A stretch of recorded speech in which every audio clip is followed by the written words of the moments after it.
Donc si vous avez un problème d'arrivée d'eau au sol, première chose, vous mettez de l'eau dans le réservoir et vous appuyez avec un tournevis que vous avez sous la main, voilà, bien au milieu, et vous contrôlez que le débit d'eau, voilà, en poussant le clapet, que ça tombe bien. Si ça tombe, si l'eau n'arrive pas suffisamment, vous secouez pour nettoyer le filtre à l'intérieur. Il y a un petit tamis nylon, ou alors avec une pince multiple, on peut éventuellement démonter le clapet et le nettoyer.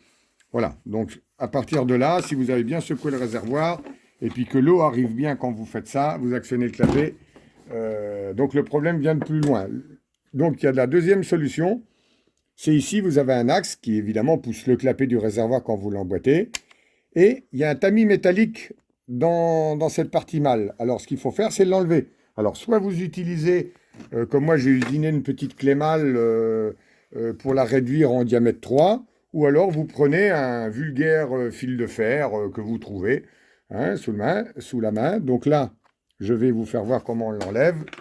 Vous mettez, voilà, la clé, vous l'emboîtez, enfin cette clé usinée. Vous prenez votre pince multiple pour ne pas abîmer l'axe, pour ne pas rayer l'axe, évidemment. Vous attendez que, vous voyez que la pince multiple, elle vient bloquer sur la clé comme ça. Et donc, ça vous permet, en serrant bien, tac, de desserrer cet axe-là. Une fois qu'il a commencé à être desserré, vous tournez. Voilà, on va le tourner gentiment. Et je vais vous faire voir dessous.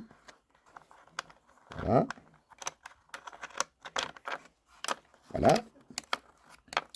Et là, regardez, vous avez un filtre métallique. Alors là, ici, il est propre, bien entendu. Mais s'il y avait du calcaire qui sera arrivé, il sera arrivé de par-dessous. Donc vous soufflez dedans avec une soufflette. Vous le nettoyez, vous allez voir, le problème doit être résolu. Faites attention, il y a un petit joint. Normalement, il ne s'enlève pas. Hein, et une fois que vous avez soufflé ce genre de filtre, eh bien, vous remontez l'axe. Voilà. Ici, il est en laiton sur les anciennes machines, mais vous aurez un axe chromé. Donc, il y a moins de possibilités de rayures. Voilà, vous montez, remontez, et vous serrez. Voilà. Pour resserrer, pour éviter les fuites quand même, vous reprenez votre pince, et puis vous, voilà, sans abîmer, voilà, vous serrez légèrement.